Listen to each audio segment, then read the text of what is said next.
The Bloodthirsty Symphony of Candice and Francisco, a tale of vampire terror. Francisco had always been fascinated by the supernatural. He loved reading horror stories and watching scary movies. But when he met Candice, the strange and gothic girl who sat next to him in school, he knew that his fascination with the occult was about to take a spooky turn. Candice had a strange aura around her, dark and mysterious. When Francisco asked her if she was into the supernatural, she smiled and said, "I've seen things you wouldn't believe." Francisco's curiosity was piqued, and he asked her to show him. Candice invited him to her apartment, a rundown building on the outskirts of the city. As they walked up the creaky stairs, Francisco could feel the tension in the air. When they entered the apartment, the atmosphere was heavy with the smell of incense. Candice led Francisco to the living room, where she lit some candles and sat down on a pile of cushions. She beckoned for him to sit next to her.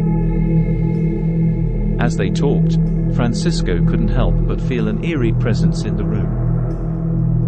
Candice was telling him stories about ghosts and demons when suddenly, the candles flickered, and the room went completely dark. Francisco felt something touch his shoulder, and he jumped up, pulling out his phone to use as a flashlight. But when he pointed it towards Candice, he was shocked to see a pair of fangs protruding from her mouth. She had transformed into a monster, a vampire.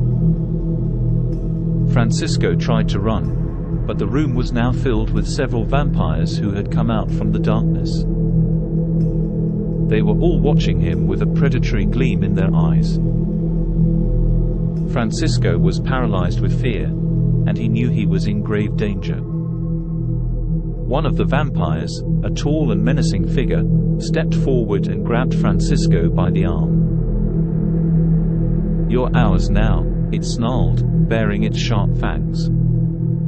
Francisco tried to resist, but the vampire was too strong. Before he knew it, Francisco was dragged into a dark, dank room screaming for his life. The room was full of coffins, and the smell of blood was in the air. The vampires forced him to drink their blood, and within moments he too had become a vampire. Francisco opened his eyes, and he knew that he'd made a grave mistake. The life of a vampire was a curse. He was no longer human, and he was now eternally bound to the dark world of the undead. As the days passed, Francisco struggled to come to terms with his new existence. He was constantly hungry, craving for human blood. He felt his humanity slipping away, and he knew he could never go back to his old life. But the worst was yet to come. Candice had been lying to him all along. She was not just any vampire, she was a queen, and Francisco was now her loyal subject. He would do anything for her, even kill. Candice gave him a new mission, to bring her fresh blood. Francisco roamed the streets, searching for potential victims. He hunted in dark alleys and abandoned buildings. Nobody was safe from his insatiable thirst. One night, while he was on the prowl, he ran into a woman, a beautiful and innocent human named Layla. She caught his eye, and he knew he had to have her. He lured her into a deserted alleyway and drained her dry. As he emerged from the alley, Candice was waiting for him. "You've done well," she said, flashing a wicked smile. "You're turning into a true vampire." Francisco felt a pang of guilt, but he could not turn back now. He knew that he had sealed his fate the moment he became a vampire. But he hoped he could make things right by stopping Candice. The night of the full moon arrived, and Candice held a grand feast. Vampires from all over the city had come to the gathering. As the night wore on, Francisco saw something that chilled him to the bone. Candice had transformed into a fearsome monster. She was no longer a vampire but a grotesque creature that fed on the blood of her own kind.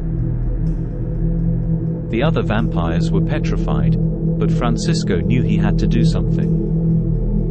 He lunged at Candice, hoping to kill her. But she was too strong. She overpowered him and sank her sharp fangs into his neck. Blood gushed out of his body, and his vision started to blur. As he took his last breath, he saw the other vampires watching him with a mixture of fear and revulsion. They knew that Candice had gone too far, and they knew that they could be next. The next day, the city awoke to the news that the vampire population had been wiped out. Nobody knew what had happened. But Francisco knew the truth, and he hoped that his sacrifice had saved the city from a terrible fate.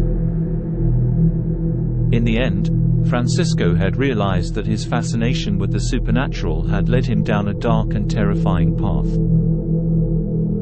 He had become a vampire, but in trying to undo his mistake, he had given his life to stop a monster. His name may have been forgotten, but his legacy would live on, as a warning to all those who dared to toy with the world of the undead.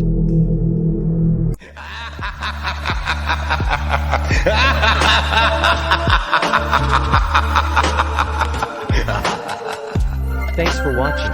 If you enjoyed the video, leave a like and tell us what you think in the comments. And of course, don't forget to subscribe.